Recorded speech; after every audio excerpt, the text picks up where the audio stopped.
La última etapa después del sellado del animal, de hacer el romaneo que se llama, que es la etapa de oreo de los animales. Hay un sector en todo matadero frigorífico donde se produce lo que se llama el oreo. El oreo es nada más y nada menos que tratar de disminuir toda la humedad superficial que contiene la media res en esta etapa del proceso, a efectos de que al momento de llegar a la cámara frigorífica, primero no haya una humedad excesiva que genere vapores, porque vamos a entrar con un producto caliente a una cámara frigorífica donde la temperatura en general está rondando los 0 grados, la temperatura ambiente, y va a generar una condensación muy importante. Entonces, y vamos a volver otra vez a este proceso de contaminación de las medias reses provocado por el goteo que se genera.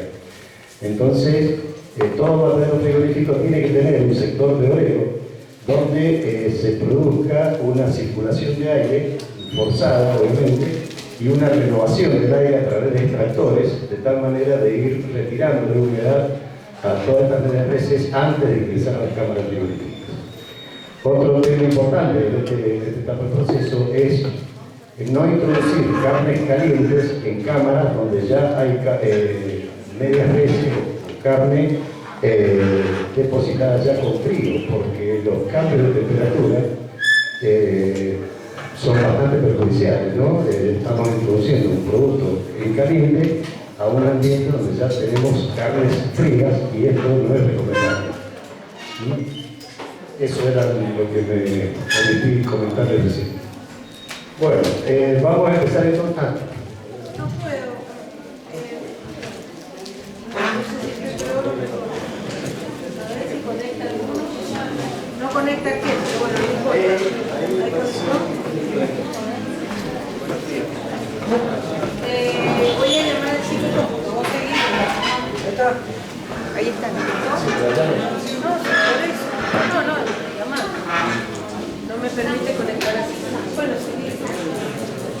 Vamos a tratar de solucionar el problema enseguida. Mientras tanto, no sé si se quiere acercar para este lado o solamente guiarse por los comentarios. Vamos a ver ahora lo que sucede con la carne, todos los procesos de transformación, digamos, de químicas que se van produciendo en el músculo hasta transformarse en carne.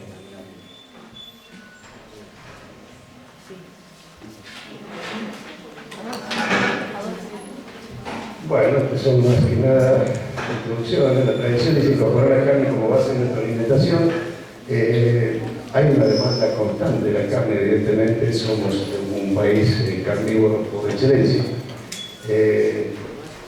Y hay una proliferación de empresas tipo familiares, pequeñas industrias que están abocándose a la manipulación, a la industrialización de productos cárnicos, con lo cual de alguna manera hace más necesaria todavía nuestra participación como editores y como expertos. Se fabrica una gran variedad de productos que están elaborados muchas veces las famosas producciones artesanales, ¿no? Que están basadas ya no en datos científicos o prácticas de elaboración bien arraigadas, sino más bien en los conceptos que la gente cree saber hacer un producto y se larga a hacerlo de forma casera. Eso también hace bastante peligrosa la situación.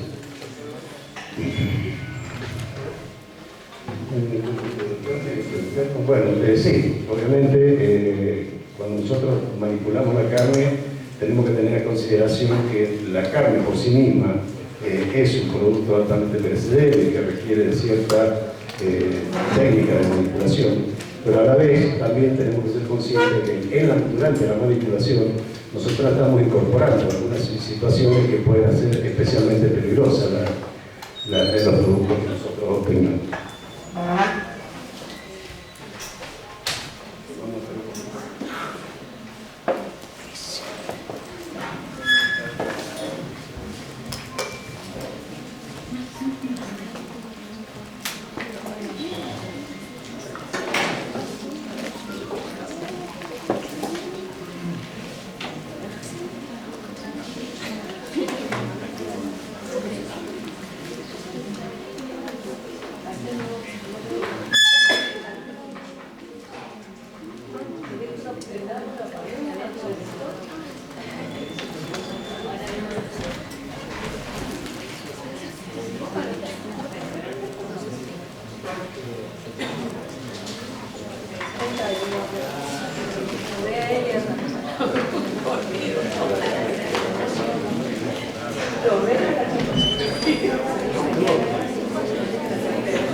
Bueno,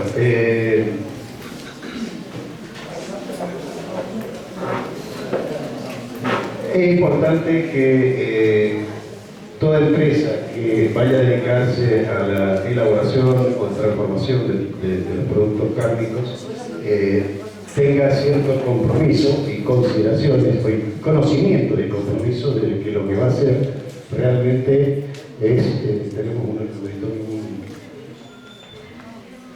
nuevo integrante del grupo. Bueno, vos estabas acostumbrado a los perros. Entonces, la capacitación que este empresario debe darle a su personal es fundamental para lograr justamente que luego en los procesos operativos se cumplan todos los requisitos que él mismo se establezca para producir alimentos innovados. Bueno, existen diferentes técnicas o procedimientos que hacen a la calidad de los alimentos y que hoy por hoy están siendo incluidos como de carácter obligatorio, como son las buenas prácticas de manufactura por ahora y los POEs. Y HACCP está siendo considerada para aquellas empresas como obligatoria, para aquellas empresas que hacen exportación. Y SENASA está queriendo incluirlo dentro de sus exigencias también para el consumo interno.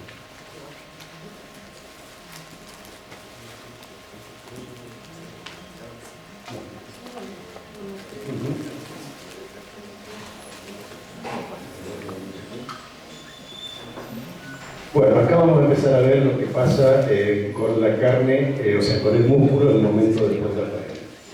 Una vez que el animal muere, obviamente deja de respirar, deja de aportarse oxígeno a todos los procesos biológicos de respiración celular y empieza a producirse lo que se denomina respiración anaerobia. ¿Qué es esto? Hay un ciclo, el ciclo de Krebs se llama, que es el proceso justamente de respiración celular, que mientras el animal o el ser vivo está vivo, con la presencia de oxígeno genera una cierta cantidad de energía medida en ATP, adenosín-trifosfato, y que al momento de faltar este oxígeno ingresa por esta cadena de respiración anaerobia, no contiene oxígeno y por lo tanto esta cantidad de energía se disminuye sustancialmente. No obstante, todos los procesos biológicos que se van produciendo en el músculo siguen adelante, pero con una variable bastante importante desde el punto de vista tecnológico de las carnes, que es que empieza a producirse a partir del glucógeno muscular, empieza a producirse una cantidad importante de ácido láctico. El ácido láctico es en definitiva el que empieza a bajar el pH, a acidificar la carne y que a partir de allí, de esta acidificación, se empiezan a producir una serie de situaciones que favorecen los aspectos tecnológicos y nos van a permitir manejar esta carne bajo ciertas condiciones, en muchas mejores condiciones que si fuese músculo, que si ese pH se mantiene alto.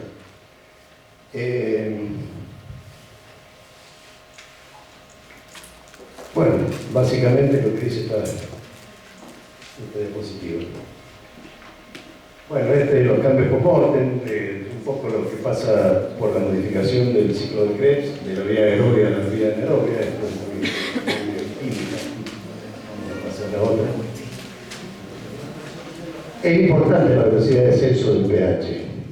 Hay ciertas condiciones genéticas, sobre todo, que hacen que hay algunas carnes que no bajan el pH en los tiempos que serían los más adecuados y que modifican las condiciones de esas carnes. Por ejemplo, nos pueden generar carnes que se llaman DFD, que son duras, firmes y secas, y las PSE, que son pálidas, blandas y exudativas. Son carnes que, desde el punto de vista tecnológico, tienen muchas limitaciones, sobre todo para la industria chacinadora. Las carnes que son PSE, que son exudativas, mal podrían utilizarse para hacer un producto seco, porque son carnes que no van a dejar de chorrear nunca. Van a exudar, exudar, entonces nunca vamos a tener un producto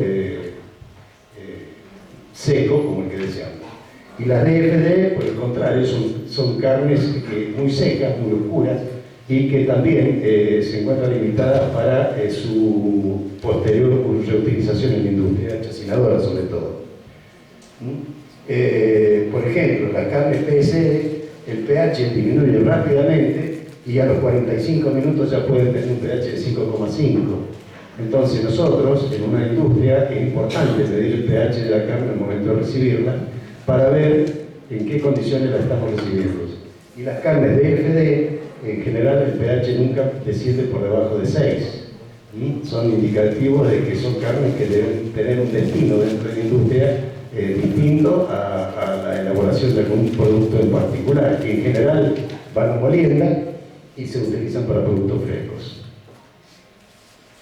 Bueno, ahí tienen diferencias de colores, la DFD oscura, esta sería la normal, y la PSD es una carne muy clara, muy blanca.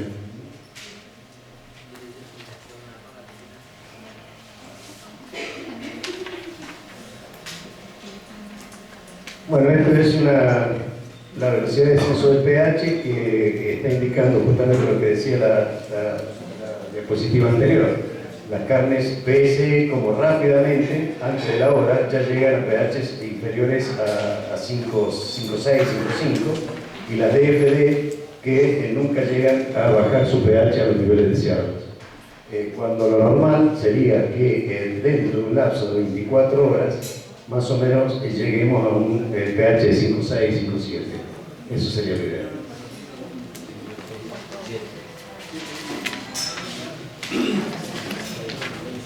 Bueno, un poco más de lo mismo, la diferencia es bastante sustancial. Se corta, queda...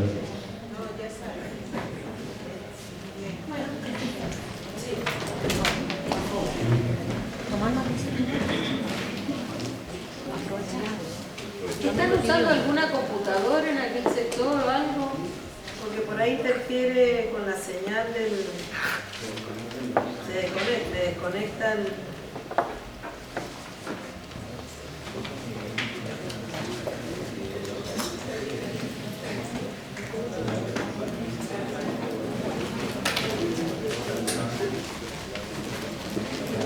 Vamos a ver que no viene con esto.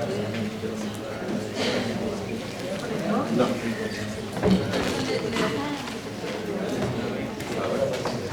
Ahora sí. Bueno, ahí está.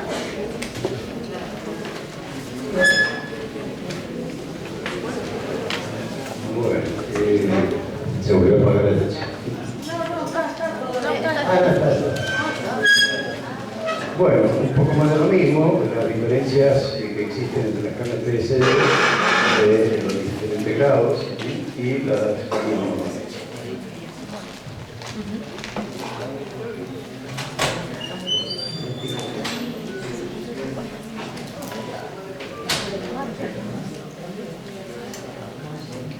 Bueno, la anterior la vamos a pasar porque va a hablar un poquito más de lo mismo. Algo importante es justamente lo que se denominan las barreras contra el efecto barrera, que es cómo condicionan los diferentes aspectos de la carne, el pH, la temperatura, el AWB, que es la actividad de agua, la capacidad de retención de agua y la acción de algunos conservantes, donde son barreras que van impidiendo de alguna manera el libre desarrollo bacteriano, no del todo, pero condicionan bastante el desarrollo bacteriano, y esto da cierta garantía desde el punto de vista tecnológico de la carne. Todos sabemos que una bacteria necesita de ciertas condiciones de acidez ambiental, de humedad, de disponibilidad de agua para desarrollarse. En la medida que se va transformando el músculo en carne, todas estas situaciones, la temperatura obviamente baja, el pH baja, la actividad de agua también disminuye de 1, que es lo que tenemos en la carne, el músculo, podemos estar en 0,8, 0,9, y esa aparentemente pequeña variación de la capacidad de disponibilidad de agua de parte de la bacteria hace que su posibilidad de desarrollo esté bastante condicionada. Y bueno, en cuanto a conservantes, por ejemplo, si hablamos de nitritos y nitratos, todos sabemos de la acción que tienen estos componentes químicos que limitan sobre todo el desarrollo bacteriano y sobre todo lo que es botulismo, ¿no? Bueno, la temperatura. Es importante el ritmo de descenso de temperatura. Nosotros debemos lograr que la carne que entra, como decíamos más temprano, 36, 37 grados a una cámara frigorífica, no descienda su temperatura en forma muy brusca. Por el contrario, tiene que bajar la temperatura en forma paulatina y no menos de 12, 14 y hasta 24. En algunos escritos se ha leído que hasta 36 horas recomiendan para que la carne tome la temperatura final de 6, 7 grados en el núcleo de la carne, como en el núcleo, la parte de los grandes masas musculares, en la parte central, que llegue a esa temperatura dentro de esos plazos, porque de lo contrario pueden producirse cambios sustanciales que hacen que la carne sea prácticamente desechada para lo que es la industria frigorífica y para la industria chacinadora y mucho más todavía para el consumo alimentario.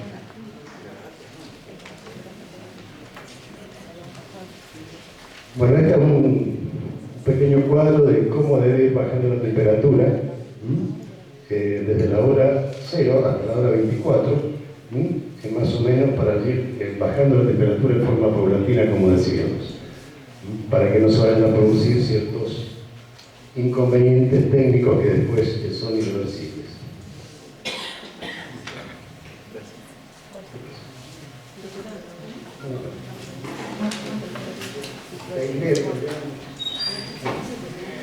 Bueno, el rigor mortis. El rigor mortis es una situación normal que se produce en cualquier ser vivo que después de la muerte se produce rigor mortis. Pero esta es una situación totalmente reversible. ¿Cómo? Volvelo porque pasa todo. Sí, el rigor mortis. Ah, sí.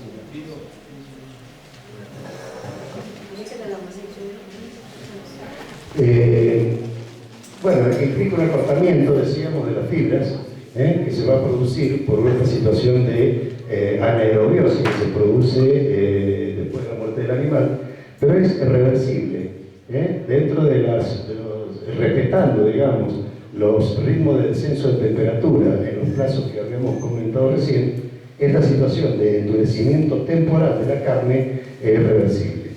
Distinto va a ser ¿por qué es reversible? Porque empiezan a actuar algunas enzimas proteolíticas, proteolíticas significa que rompen las proteínas, que actúan justamente entre la actina y la miosina, rompiendo esta unión y vuelven a relajar ese músculo, esa masa muscular. Estas enzimas, la calpaína y la calpastatina, son las principales que actúan en este proceso de proteólisis que se produce después del rigor mortis. Hay una situación que puede practicarse durante la faena, que es la estimulación eléctrica. La estimulación eléctrica es justamente eso, provocar un shock eléctrico en el animal durante la etapa de sangrado.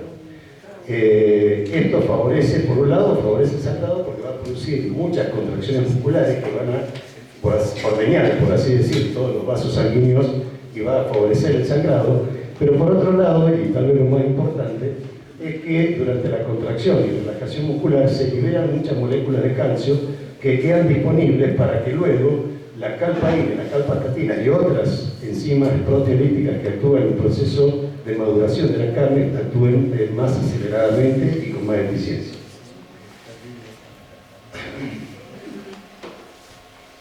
Bueno, y luego de esta situación continúa, o sea, todo este proceso de maduración, se llama, de la carne, continúa luego durante toda la etapa de enfriamiento de la carne, hasta llegar a un pH que se denomina el punto isoeléctrico de las proteínas, donde ya el pH no baja más, sino que se mantiene dentro de esos niveles de 5,6, 5,7, y es el pH que normalmente, incluso hasta 5,9 podemos llegar a encontrar en carne apta para su consumo e industrialización.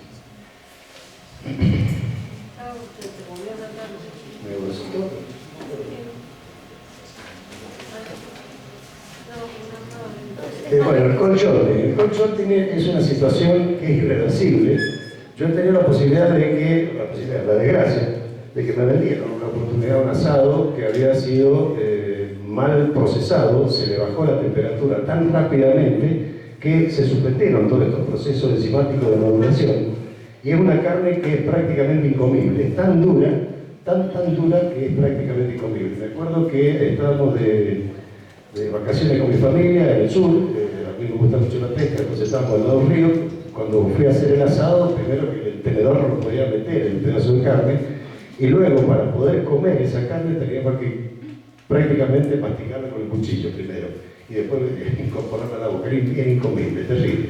Esta es una situación que se produce cuando la temperatura baja muy bruscamente y se suspenden todos estos procesos de maduración, se suspende la acción de estas enzimas proteolíticas y por lo tanto la carne queda terriblemente dura y es irreversible. Cuando, por ejemplo, en un lapso muy corto de tiempo ha llegado a temperaturas por debajo de los 10 grados, en cuestión de horas.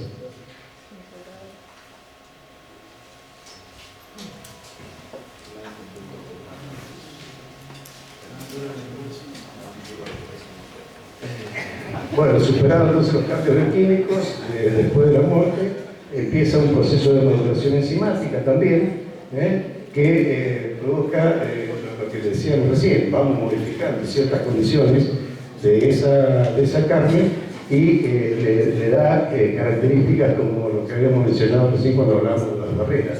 Baja el pH, baja la capacidad de retención de agua, aumenta la actividad de agua, y todos estos factores junto con la temperatura son los que constituyen esta barrera que habíamos nombrado recién en el esquema que les mostré. Entonces las carnes normales tienen generalmente pHs 6,2, 16, pero en realidad es mucho. En general la carne tiene que estar en pHs menores a 6, menores a 6, de 5,5, 5,7, eso sería lo ideal.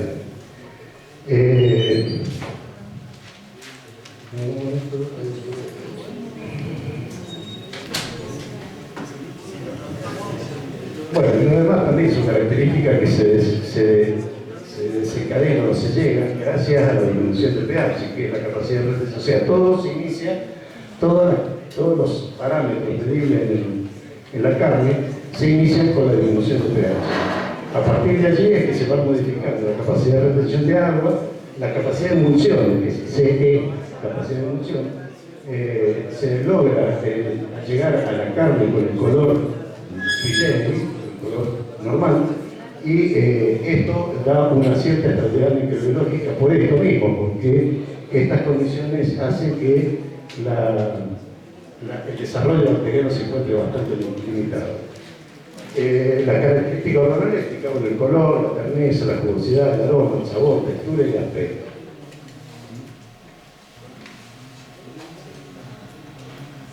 Bueno, el color está dado por la cantidad de mioglobina, obviamente, y su estado de óxido de reducción. Sabemos que la mioglobina puede oxidarse y transformarse en metamioglobina, que es un color más bien oscuro, amarronado, medio verdoso. Pueden haberse distintos cortes y distintos colores de acuerdo al corte, y eso va a depender también de la concentración de mioglobina que tenga cada corte.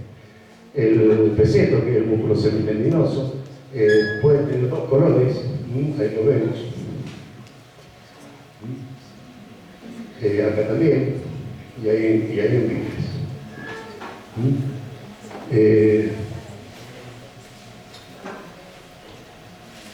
Bueno, y esto de que los animales más jóvenes pueden tener carnes un poco más claras, más pálidas, y es justamente porque han tenido la menor posibilidad de acumular grasa en su masa corporal, y por lo tanto tienen menos marmolado y el color de la carne suele ser un poquito más pálido.